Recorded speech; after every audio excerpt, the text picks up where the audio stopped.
एक छोटे से गांव में रहते थे रामलाल और उनकी पत्नी सरिता। उनके 2 बच्चे थे, रिया और अर्जुन।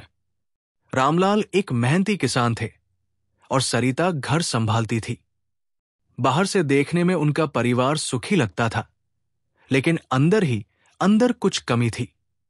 हर शाम घर में छोटी छोटी बातों पर बहस होती, कभी बच्चों की पढ़ाई को लेकर, कभी पैसे की तंगी को लेकर, तो कभी एक दूसरे की बात न समझने की शिकायत। रामलाल और सरिता दोनों थक चुके थे, लेकिन उन्हें समझ नहीं आ रहा था कि अपने परिवार को खुशहाल कैसे बनाया जाए। एक दिन गांव में एक बूढ़े साधु आए। उनकी बातें सुनने पूरा गांव इकट्ठा हो गया। रामलाल ने हिम्मत करके अपनी परेशानी बताई। बाबा जी, हमारा परिवार सुखी क्यों नहीं है? हम मेहनत करते हैं, बच्चों को अच्छी परवरिश देना चाहते हैं, फिर भी हर दिन झगड़ा ही होता है। साधु मुस्कुराए और बोले, बेटा, खुशहाल परिवार एक माला की तरह होता है, जिसमें हर दाना एक दूसरे से प्यार और समझ के धागे से जुड़ा होता है। तुम्हारी माला में कुछ गांठें पड़ गई हैं, उन्हें खोलने के लिए ये 4 बातें याद रखो। साधु ने पहली सलाह दी, एक दूसरे को समय दो।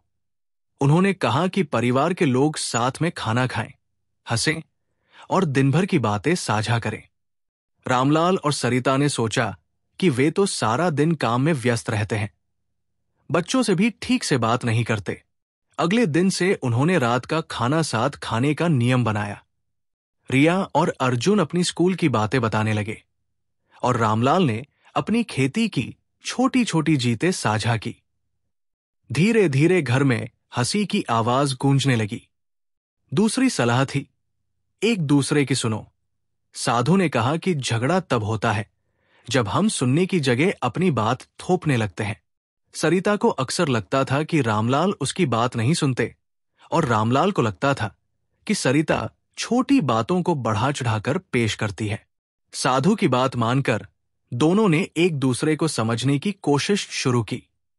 एक दिन सरिता ने कहा, मुझे डर लगता है कि हम बच्चों के लिए ज्यादा नहीं कर पा रहे। रामलाल ने गुस्सा होने की जगह उसकी बात सुनी और बोले, हम साथ मिलकर कोशिश करेंगे। इस समझ ने उनके बीच की दूरियां कम कर दी। तीसरी सलाह थी, छोटी छोटी खुशियां मनाओ। साधु ने कहा कि हर दिन कुछ न कुछ ऐसा करें जो सबको खुशी दे।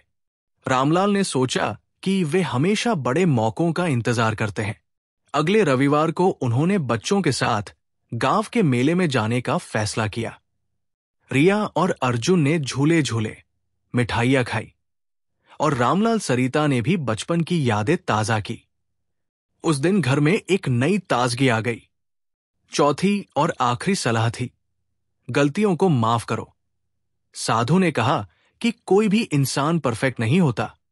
परिवार में प्यार तभी बना रहता है जब हम एक दूसरे की कमियों को स्वीकार करें और माफ करें।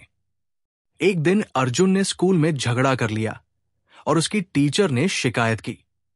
रामलाल गुस्से में उसे डांटने वाला था, लेकिन साधु की बात याद आई। उसने अर्जुन को समझाया और उसे सुधरने का मौका दिया। अर्जुन ने अपनी गलती मानी और अगले दिन अपनी टीचर से माफी मांगी। कुछ महीनों बाद रामलाल का परिवार बदल गया। अब उनके घर में झगड़े की जगह हंसी थी, तनाव की जगह प्यार था। साधु की 4 सलाह, समय देना, सुनना, छोटी खुशियां मनाना और माफ करना, ने उनके पारिवारिक जीवन को खुशहाल बना दिया।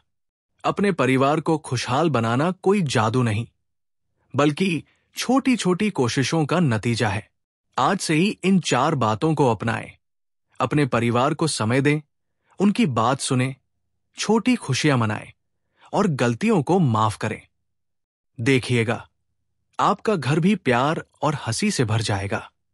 दोस्तों, भगवान बुद्ध की अमृतवाणी को निरंतर सुनने और उनकी कृपा से जीवन को शांतिपूर्ण बनाने के लिए हमारे चैनल को सब्सक्राइब करना न भूलें।